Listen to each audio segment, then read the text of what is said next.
Hello everyone, আজকে আবার একটা ছোট্ট প্রেগনেন্সি রিলেটেড ভিডিও নিয়ে তোমাদের সামনে চলে এসেছি। আমাদের অলরেডি 7 মান্থস হয়ে গেছে। এখন আমরা বেবির মুভমেন্ট খুব ভালো মতো কাউন্ট করতে পারছি, বুঝতে পারছি। কিন্তু আমাদের না ঠিক তল পেটে কিংবা দুটো যে পায়ের যে ফাঁকাগুলো হয় সেই সেই এরিয়াটায়, ঠিক তলপেটটা শেষ হতেই সেই জায়গাগুলোতে হঠাৎ করে একটা চাপ কিংবা খুব ব্যথা, যেটা সহ্য করা যাচ্ছে অবভিয়াসলি, এরকম একটা ফিল হচ্ছে। তো এটা কি নর্মাল? হ্যাঁ, নর্মাল। এতদিন তো বেবি আমাদের ওপরে মাথা কিংবা সাইড ব্রিজ এরকম ভাবে ছিল।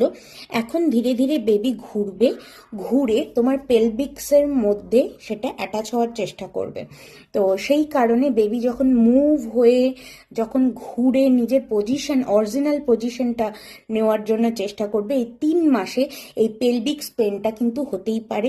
এটার জন্য নানা ধরনের এক্সারসাইজ ডক্টররা বলে দেয়। তো কারো যদি এইরকম পেলভিক্স পেন কিংবা তলপিটের নিচে কিংবা ঠিক ইউরিনারির ওপরে যদি এরকম ব্যথা হয়ে থাকে, তো আমি বলবো যে ডাক্তারের সঙ্গে অবশ্যই এটা নিয়ে একটু কনসাল্ট করো। সামান্য কয়েকটা এক্সারসাইজ করলেই এই পেনটা রিলিফ পাওয়া যায়। এটা এমন ভয়ের কোনো ব্যাপার নেই। বেবি মুভ করে নিজের অরিজিনাল পজিশনটা নিচ্ছে, সেই জন্য এই পেনটা হচ্ছে।